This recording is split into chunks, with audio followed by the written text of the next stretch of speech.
Good evening. Tonight we're reading A Connecticut Yankee in King Arthur's Court by Mark Twain. Preface. The ungentle laws and customs touched upon in this tale are historical, and the episodes which are used to illustrate them are also historical. It is not pretended that these laws and customs existed in England in the 6th century. No, it is only pretended that, inasmuch as they existed in the English and other civilizations of far later times, it is safe to consider that it is no libel upon the 6th century to have supposed them to have been in practice in that day also.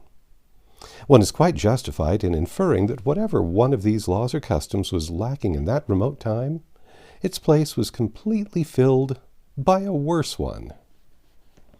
The question as to whether there is such a thing as divine right of kings is not settled in this book. It was found too difficult. That the executive head of a nation should be a person of lofty character and extraordinary ability was manifest and indisputable. That none but the deity could select that head unerringly was also manifest and indisputable. That the deity ought to make that selection, then, was likewise manifest and indisputable. Consequently, that he does make it, as claimed, was an unavoidable deduction. I mean, until the author of this book encountered the Pompadour and Lady Castlemaine and some other executive heads of that kind. These were found so difficult to work into the scheme that it was judged better to take the other tack in this book, which must be issued this fall, and then go into training and settle the question in another book. It is, of course, a thing which ought to be settled, and I'm not going to have anything particular to do next winter anyway. Mark Twain. A word of explanation. It was in Warwick Castle that I came across the curious stranger whom I am going to talk about. He attracted me by three things: his candid simplicity, his marvelous familiarity with ancient armor, and the restfulness of his company, for he did all the talking. We fell together, as modest people will, in the tail of the herd that was being shown through, and he at once began to say things which interested me. As he talked along softly, pleasantly, flowingly, he seemed to drift away imperceptibly out of this world and time, and into some remote era and old forgotten country. And so he gradually wove such a spell about me that I seemed to move among the spectres and shadows and dust and mold of a grey antiquity, holding speech with a relic of it, exactly as I would speak of my nearest personal friends or enemies, or my most familiar neighbours. He spoke of Sir Bedivere, Sir Bordigan, Sir Lancelot of the Lake, Sir Galahad, and all the other great names of the Table Round, and how old, unspeakably old and faded and dry and musty and ancient he came to look as he went on. Presently he turned to me and said, just as one might speak of the weather, or any other common matter, "You know about the transmigration of souls. Do you know about the transposition of epochs and bodies?" I said I had not heard of it. He was so little interested, just as when people speak of the weather, that he did not notice whether I made him any answer or not. There was half a moment of silence, immediately interrupted by the droning voice of the salaried cicerone. "Ancient hauberk, date of the 6th century, time of King Arthur and the Round Table, said to have belonged to the knight Sir Sagramore le Desirous. Observe the round hole through the chainmail in the left breast. Can't be accounted for.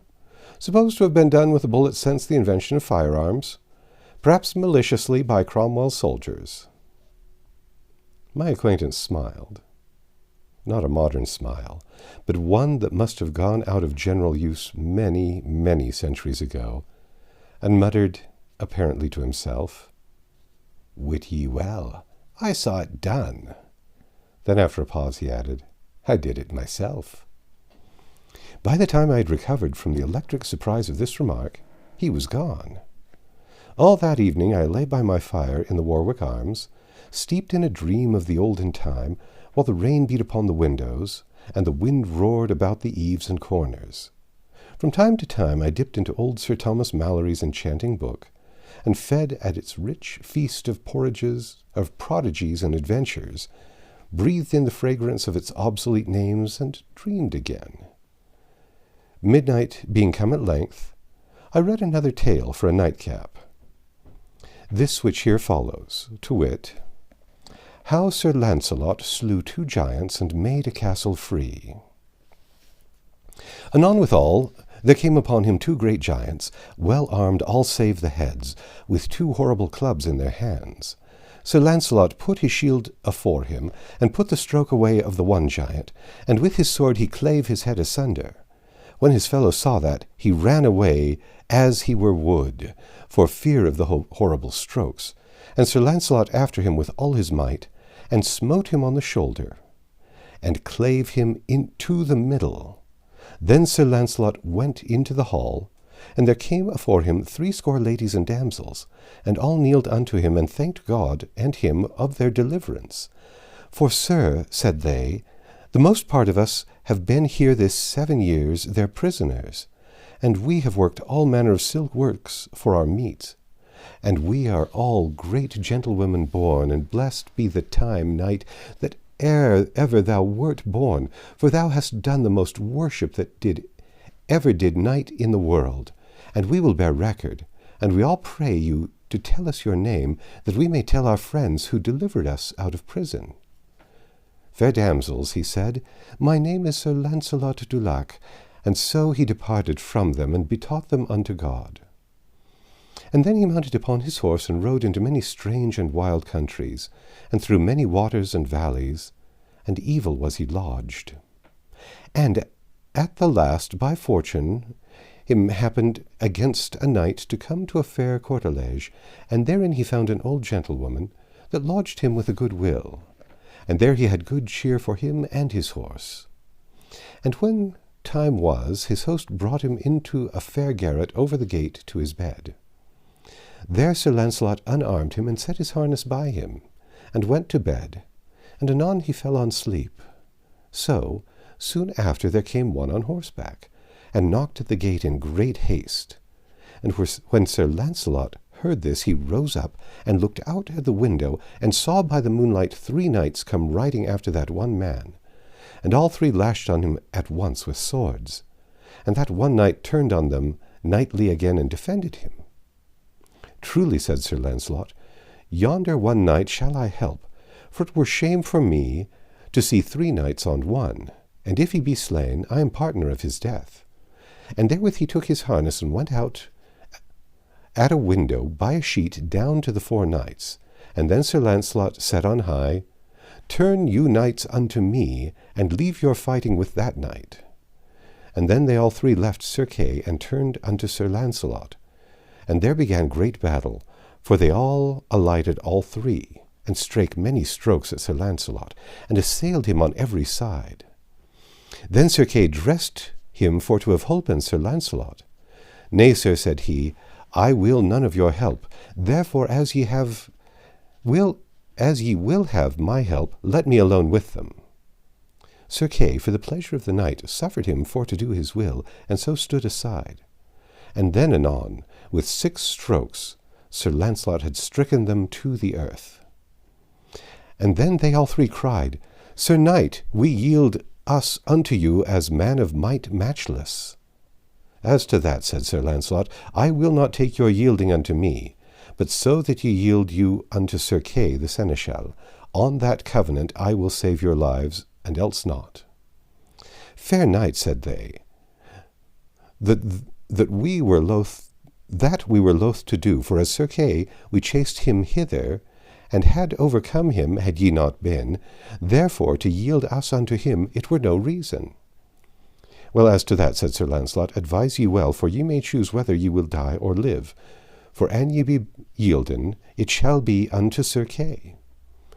Fair knight, then, they said, in saving our lives we will do as thou commandest us. Then shall ye, said Sir Launcelot, on Whitsun next coming, go unto the court of King Arthur, and there shall ye yield you unto Queen Guinevere, and put you all 3 in her grace and mercy. and say that Sir Kay sent you thither to be her prisoners. On the morn, Sir Launcelot arose early, and left Sir Kay sleeping.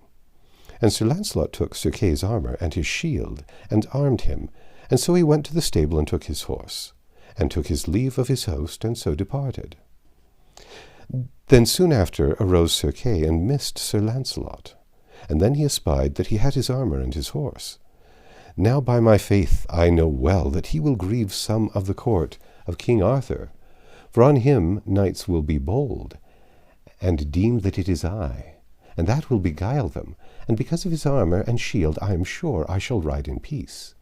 And then soon departed Sir Kay, and thanked his host. As I laid the book down, there was a knock at the door, and my stranger came in. I gave him a pipe and a chair, and made him welcome. I also comforted him with a hot Scotch whisky, gave him another one, then still another, hoping always for his story. After a fourth persuader, he drifted into it himself, in a quite simple and natural way. The Stranger's History. I am an American. I was born and reared in Hartford, in the state of Connecticut, anyway just over the river in the country. So I am a Yankee of the Yankees, and practical. Yes, and nearly barren of sentiment, I suppose, or poetry, in other words. My father was a blacksmith, my uncle was a horse doctor, and I was both, along at first. Then I went over to the great arms factory and learned my real trade. Learned all there was to it. Learned to make everything. Guns, revolvers, cannon, boiler, engines, all sorts of labor-saving machinery. Why, I could make anything a body wanted. Anything in the world. It didn't make any difference what. And if there wasn't a quick, new-fangled way to make a thing, I could invent one, and do it as easy as rolling off a log. I became head superintendent, had a couple of thousand men under me. Well, a man like that is a man that is full of fight. That goes without saying. With a couple of thousand rough men under one has plenty of that sort of amusement. I had, anyway. At last I met my match, and I got my dose. It was during a misunderstanding, conducted with crowbars, with a fellow we used to call Hercules. He laid me out with a crusher alongside the head that made everything crack and seemed to spring every joint in my skull and made it overlap its neighbor. Then the world went out in darkness, and I didn't feel anything more, and didn't know anything at all, at least for a while. When I came to again, I was sitting under an oak tree on the grass, with a whole beautiful and broad country landscape all to myself, nearly. Not entirely, for there was a fellow on a horse looking down at me, a fellow fresh out of a picture book. He was in old-time iron armor from head to heel, with a helmet on his head the shape of a nail keg, with slits in it, and he had a shield, and a sword, and a prodigious spear, and his horse had armor on too, and a steel horn projecting from his forehead, and gorgeous red and green silk trappings that hung down all round him like a bedquilt, nearly to the ground. "Fair sir, will ye just?" said this fellow. "Will I which?" "Will ye try a passage of arms for land or lady or for—" "What are you giving me?" I said. "Get along back to your circus, or I'll report you." And what does this man do but fall back a couple of 100 yards, and then come rushing at me as hard as he could tear, with his nail keg bent down nearly to his horse's neck, and his long spear pointed straight ahead. I saw he meant business, so I was up a tree when he arrived. He allowed that I was his property, the captive of his spear. There was argument on his side, and the bulk of the advantage, so I judged it best to humor him. We fixed up an agreement whereby I was to go with him, and he was not to hurt me. I came down, and we started away, I walking by the side of his horse. We marched comfortably along through glades and over brooks which I could not remember to have seen before, which puzzled me and made me wonder. And yet we did not come to any circus or sign of a circus. So I gave up the idea of a circus and concluded he was from an asylum. But we never came to an asylum. So I was up a stump, as you may say. I asked him how far we were from Hartford. He said he had never heard of the place, which I took to be a lie, but allowed it to go at that. At the end of an hour we saw a faraway town sleeping in a valley by a winding river, and beyond it on a hill, a vast grey fortress with towers and turrets. The first I'd ever seen out of a picture.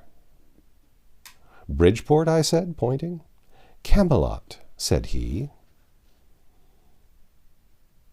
My stranger had been showing signs of sleepiness. He caught himself nodding now and smiled one of those pathetic, obsolete smiles of his and said, "I find I can't go on, but come with me. I've got it all written out, and you can read it if you like." In his chamber, he said, "First I kept a journal, then by and by, after years, I took the journal and turned it into a book." How long ago that was! He handed me his manuscript and pointed out the place where I should begin.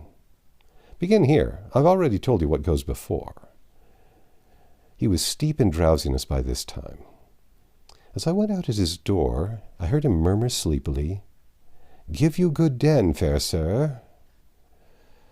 I sat down by my fire and examined my treasure. The first part of it, the great bulk of it, was parchment, and yellow with age. I scanned a leaf particularly and saw that it was a palimpsest. Under the old dim writing of the Yankee historian appeared traces of a penmanship which was older and dimmer still, Latin words and sentences, fragments from old monkish legends, evidently. I turned to the place indicated by my stranger and began to read as follows. That's the end of the preface and word of explanation. Come back tomorrow and we'll read Chapter 1, Camelot.